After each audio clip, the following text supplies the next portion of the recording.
واقع معراج شریف ہجرت سے کم و بیش 3 سال پہلے نبوت کے 10ویں سال میں پیش آیا۔ مختصراً واقعہ یوں ہے کہ نبی کریم صلی اللہ علیہ وآلہ وسلم کو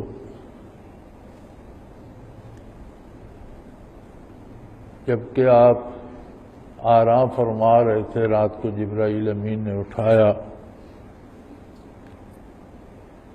اور جنت کی سواری ساتھ لائے جسے براق کہتے ہیں۔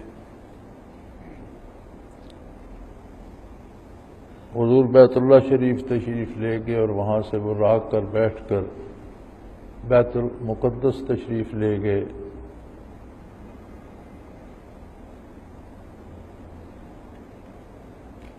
اس سفر کو اسرا اس لیے کہا گیا ہے کہ یہ شب بھر کا راتوں رات کا سارا سفر تھا، رات کے سفر کو اسرا کہتے ہیں۔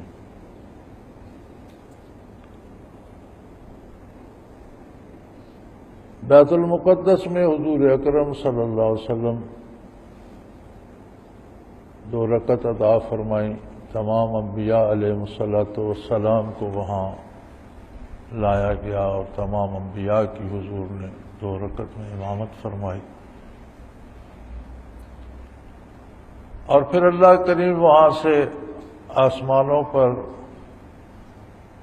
سدرۃ المنتہا آخری آسمان تک اور اس سے آگے جہاں تک اللہ نے چاہا وہاں تک اللہ کریم لے گئے۔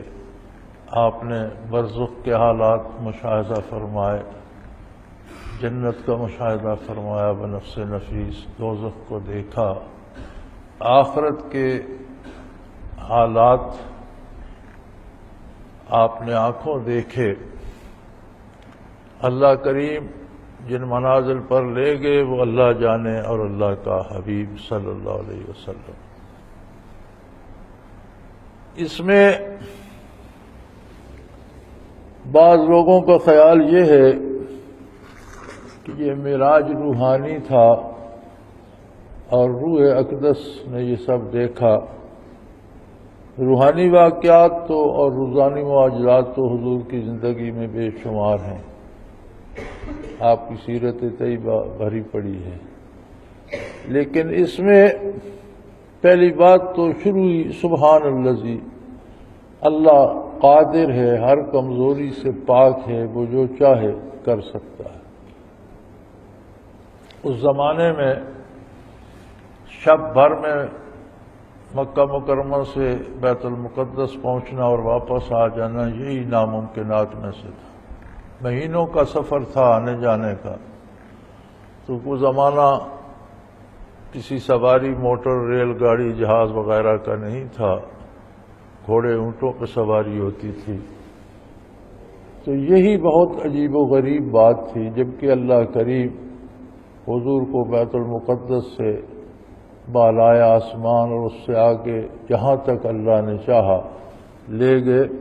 پھر اس میں جو کہتے ہیں یہ روحانی تھا، انہیں یہ سوچنا چاہیے، اللہ نے فرمایا سبحان الذی اسری بعبدہ، اپنے بندے حضرت محمد صلی اللہ علیہ وسلم کو، بندہ روح کو نہیں کہتے، نہ صرف جسم کو بندہ کہتے، بندہ روح مال جسد کو کہتے ہیں، جسم میں جان باقی ہو تو بندہ کہا جاتا ہے۔ دوسری بات یہاں یہ فرمائی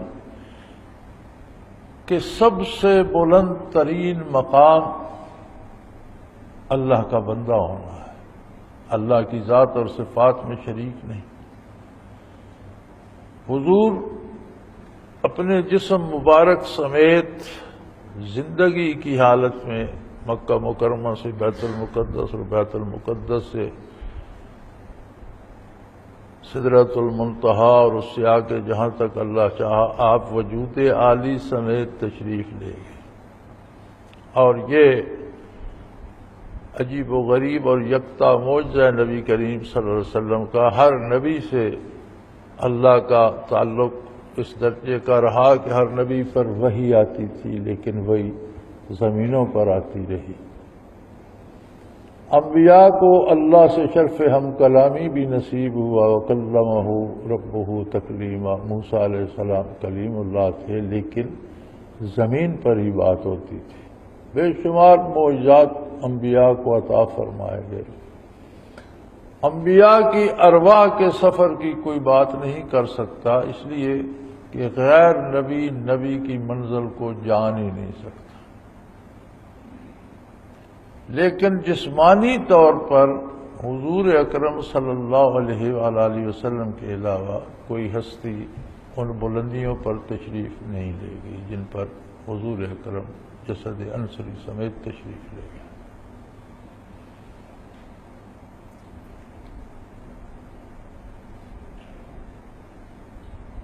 اور یہ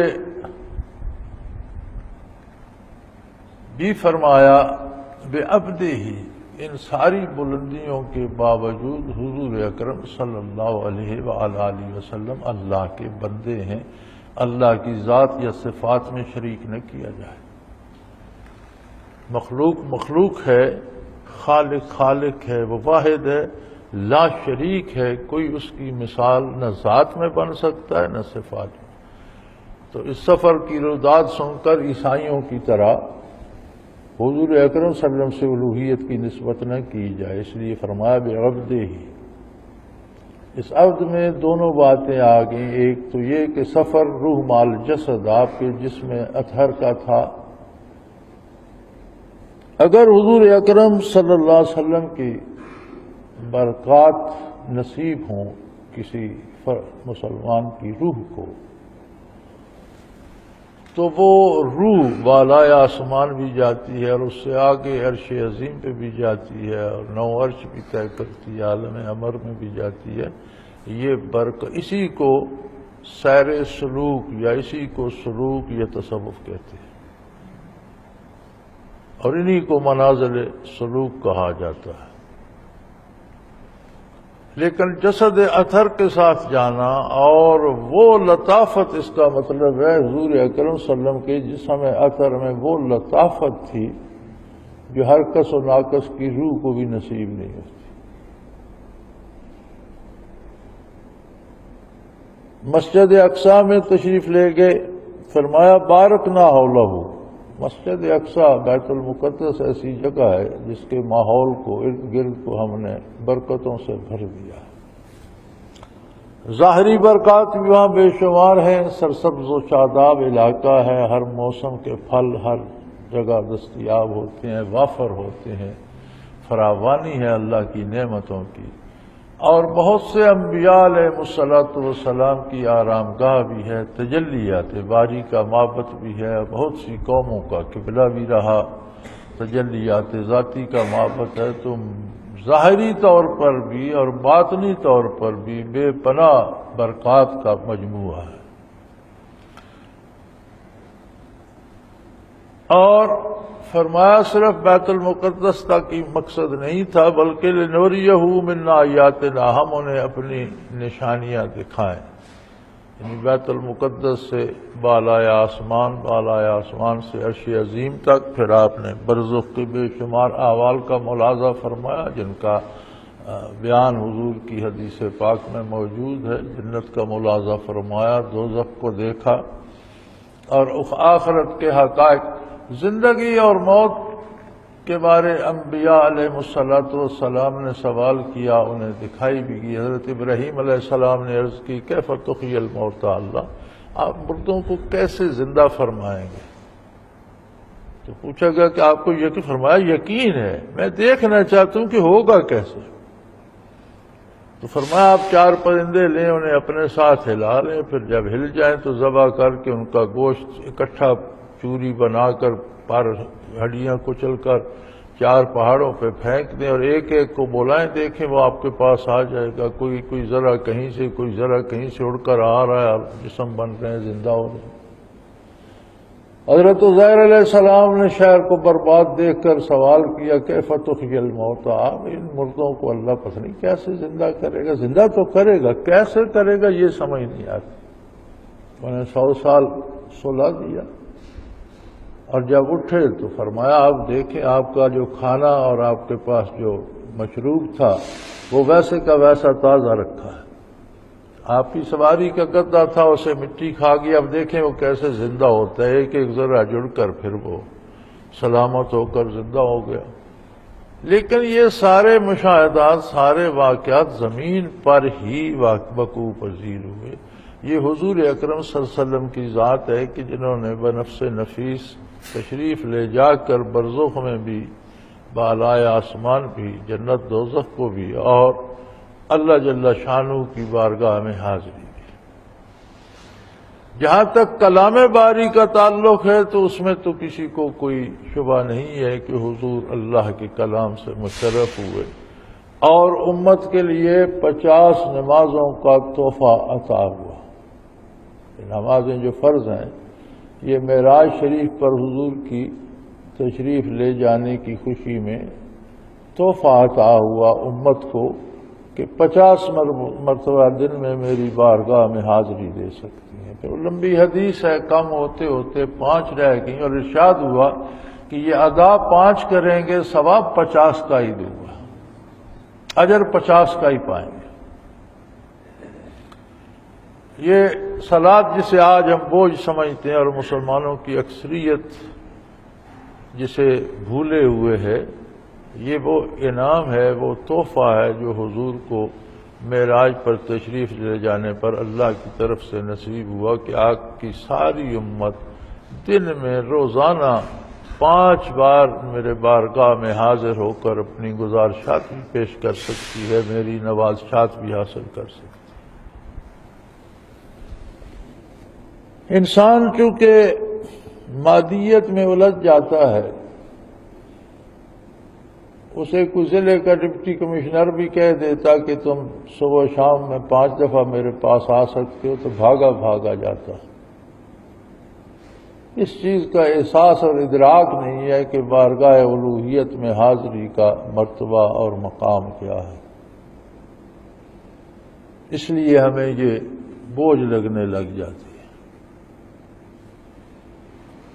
لِنُرِيَهُ مِنْ آیاتنا، تاکہ ہم انہیں اپنی نشانیاں دکھائیں، یعنی یہ برزخ اور آخرت کے حالات اور بالائے عرش کی باتیں ان پر واہ کر دیں اور وہ اپنی آنکھوں سے دنیاوی اس جسم اطہر کے ساتھ سب ملاحظہ فرما لیں۔ اللہ کریم سے شرف ہم کلامی نصیب ہوا۔ جہاں تک زیارت باری کا تعلق ہے تو وہاں علماء کے 2 طبقے ہیں۔ ایک طبقے کا خیال یہ ہے کہ اس دنیاوی زندگی میں اللہ کی زیارت ممکن نہیں ہے۔ موسیٰ علیہ السلام نے عرض کیا تھا بار الہ رب ارنی انظر الیک، اے اللہ مجھے اپنا جمال دکھائیں، میں آپ کو دیکھنا چاہتا ہوں۔ تو فرمایا آپ دیکھ نہیں سکتے۔ قال لن ترانی، فرمایا تم مجھے دیکھ نہیں سکتے، اس دنیا میں دنیا کی مادی آنکھوں میں وہ قوت نہیں ہے کہ جمال باری کو دیکھ۔ آخرت میں میدان حشر میں بھی حساب کتاب کے وقت بھی اللہ کے مقرب بندوں کو اللہ کا دیدار نصیب ہوگا۔ بلکہ ایک حدیث شریف میں یہاں تک ہے کہ عرض کی یا رسول اللہ ہم اللہ کریم کو سامنے دیکھیں گے، فرمایا جس طرح چاند کو دیکھتے ہو روبرو، اس طرح کا مفہوم ایک حدیث شریف کا ہے۔ جنت میں ہر اہل جنت کو اپنے اپنے درجے کے مطابق دیدار باری نصیب ہوگا۔ تو اعتراض یہ ہوتا ہے کہ دنیا میں دیدار باری ممکن نہیں، لیکن جو لوگ قائل ہیں وہ فرماتے ہیں کہ حضور اس دار دنیا میں اور اس زمین پر نہیں تھے، آپ بالائے آسمان اور قرب الہی کے ان منازل میں تشریف لے گئے جو عرش عظیم سے بھی بالا تر ہیں، لہذا وہاں دنیا کے احکام لاگو نہیں ہوتے، وہ عالم بالا ہے اور وہاں دیدار ہونا کوئی محال نہیں ہے۔